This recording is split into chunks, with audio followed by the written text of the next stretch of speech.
જસ કિચનમાં આપનું હાર્દિક સ્વાગત છે। તો આજે આપણે ભરેલા કારેલાના રવૈયા બનાવવાના છે। તો આ રીતના એકદમ સરસ નાના નાના કારેલા લેવાના છે। તો મેં બધા કારેલા 500 ગ્રામ કારેલા લીધા છે। તો મેં તેને સાફ કરી લીધા છે અને ઉપરની જે છાલ હોય એને મેં કાઢી લીધી છે અને આ રીતે કટ લગાવી અને એને આપણે બીજ કાઢી લેવાના છે। તો આ રીતે કટ લગાવી અને સાઈડથી આપણે બીજને છૂટા પાડી અને બધા જ બીજને સરસ આમ બહાર કાઢી લેવાના છે। તો તમે જોઈ શકો છો તો બધા જ કારેલા મેં આવી રીતે રેડી કરી લીધેલા છે। તો આપણા કારેલા ભરવા માટે રેડી છે। તો આપણે આવા કારેલા લેવાના છે। તો નાના નાના કારેલા લેવાના છે। તો તેને સૌપ્રથમ ધોઈ લેવાના છે। તો મેં ધોઈને સાફ કરીને જ આ પ્રોસીજર કરી છે। તો સૌપ્રથમ આપણે કારેલાને આવી રીતે વરાળમાં બાફી લેવાના છે।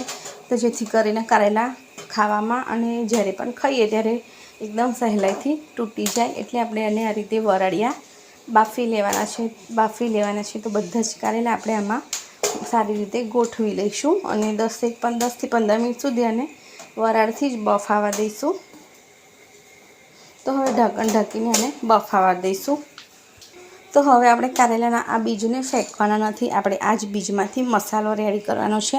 તો આજે આપણે મસાલો મિક્સરમાં રેડી કરવાના છે। તો મેં અહીં સિંગદાણા લીધા છે, 3 મરચાં લીધા છે, 1 ઇંચ જેટલો આદુનો ટુકડો લીધો છે અને આપણે જે બીજ કાઢ્યા હતા એ બધા જ બીજ આપણે એડ કરી દેવાના છે। તો આપણે બીજને બિલકુલ પણ ફેંકવાના નથી અને લસણ એડ કરીશું। તો લસણ જેટલું વધારે હશે એટલું રવૈયાનો ટેસ્ટ એકદમ સરસ આવશે। તો 1 ચમચી જેટલા તલ એડ કરીશું। તો હવે આપણે મસાલા એડ કરીશું। તો સ્વાદ અનુસાર મીઠું એડ કરીશું, હળદર પાવડર એડ કરીશું, અડધી ચમચી જેટલું જીરું પણ એડ કરીશું અને લાલ મરચું પાવડર પણ એડ કરીશું 1 ચમચી જેટલું, અને 1 ચમચી જેટલું ધણા જીરું પાવડર પણ એડ કરીશું અને 1 ચમચી જેટલી ખાંડ એડ કરીશું। તો તમે આની જગ્યાએ ખાંડની જગ્યાએ ગોળનો ઉપયોગ પણ કરી શકો છો।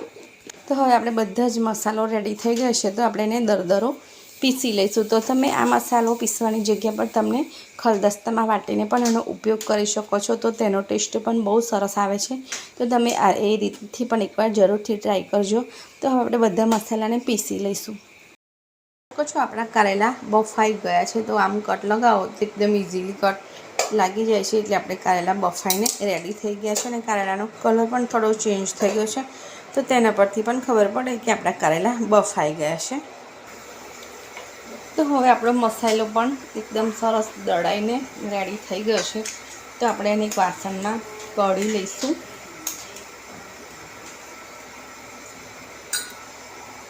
તો આપણો મસાલો એકદમ સરસ પીસાઈ ગયો છે। તો મેં ઉપરથી થોડા તલ એડ કર્યા છે અને 1 ચમચી જેટલું આપણે ઓઇલ એડ કરીશું અને બધો જ મસાલો મિક્સ કરી લઈશું। તો આ ટાઈમે તમે ચાહો તો અડધી ચમચી જેટલું બેસન પણ એડ કરી શકો છો। તો એકદમ સરસ આપણે મિક્સ કરી લેવાનું છે અને તમે ચાહો તો આ સમય ચાખી પણ શકો છો। તો જેથી કરીને જે પણ મસાલો ઓછો હોય તે તમે એડ કરી શકો છો। તો હવે આપણે કારેલા ભરી લઈશું। તો કારેલા અધકચરા બફાઈ ગયા હોય, અધકચરા એટલે કે પૂરેપૂરા જ બફી દીધા હોવાથી એકદમ સરસ તમે એને ભરી શકો છો અને ભરીને એને થોડો પ્રેસ કરી શકો છો અને પ્રેસ કરીને એને સાઈડમાં મૂકી દેવાના છે। તો બધા જ કારેલા આપણે એવી રીતે ભરવાના છે। તો આ મસાલો તમે વાટીને કરશો તો પણ એનો ટેસ્ટ બહુ જ સરસ આવે છે। તો તમે એ પણ એકવાર જરૂરથી ટ્રાય કરજો। તો બધા જ કારેલા આપણે આવી રીતે સરસ ભરી લઈશું। તો જોઈ શકો છો આપણા કારેલા ભરાઈને રેડી થઈ ગયા છે। તો હવે આપણે એક તડકો લગાવીશું। તો થોડું તેલ એડ કરી અને જીરું નાખીશું। તો જીરું થોડું બ્રાઉન થઈ જાય એટલે આપણે એમાં કારેલા એડ કરીશું। તો જોઈ શકો છો આપણું જીરું બ્રાઉન થઈ ગયું છે। તો આપણે એમાં ભરેલા કારેલાને એડ કરી દઈશું। તો એક એક કરીને બધા જ કારેલા એડ કરી લઈશું।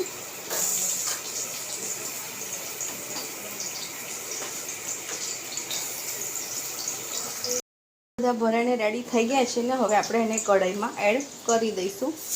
તો એકદમ ધીરા તાપે જે કારેલાને કરવાના છે, આપણે ચડવા દેવાના છે। એમ તો ચડી ગયા જ છે, તો એને મસાલો સેટ થાય ત્યાં સુધી પાકવા દેવાના છે। તો થોડો હળદર પાવડર એડ કરીશું અને જે પણ બચેલો મસાલો છે એને આપણે લાસ્ટમાં એડ કરીશું। તો કારેલાને આપણે હલાવતા જઈને ચડવી લઈશું। તો જોઈ શકો છો કારેલાનું શાક એકદમ સરસ થઈ ગયું છે। તો હવે આપણે જે પણ મસાલો બચ્યો હતો એમાં થોડા તલ એડ કર્યા છે, અડધી ચમચી જેટલા, અને સારી રીતે આપણે એને મિક્સ કરી લઈશું। તો ટેસ્ટ એને એકદમ સરસ આવે, અને તલ એડ કરવાથી રવૈયાનો ઉપરથી જે દેખાય એ પણ એકદમ સુંદર દેખાય। તો આપણે રવૈયાને હવે 1 થી 2 મિનિટ માટે મિક્સ કરી લઈશું અને સારી રીતે ફરીથી થવા દઈશું। તો જોઈ શકો છો આપણા કારેલાના એકદમ સુપર ટેસ્ટી રવૈયા રેડી થઈ ગયા છે। તો તમે રવૈયા પણ બનાવીને એકવાર જરૂરથી ટ્રાય કરજો। તો કારેલાનું શાક આપણને ડાયરેક્ટ ના ભાવે તો આપણે કઈ અલગ રીતે બનાવીને પણ ખાઈ શકીએ છીએ। તો તમને મારી રેસીપી સારી લાગી હોય તો લાઇક, શેર અને સબસ્ક્રાઈબ કરવાનું બિલકુલ ના ભૂલશો। તો મળીશું ફરીથી એક નવા યુનિક વિડીયો સાથે। Thank you.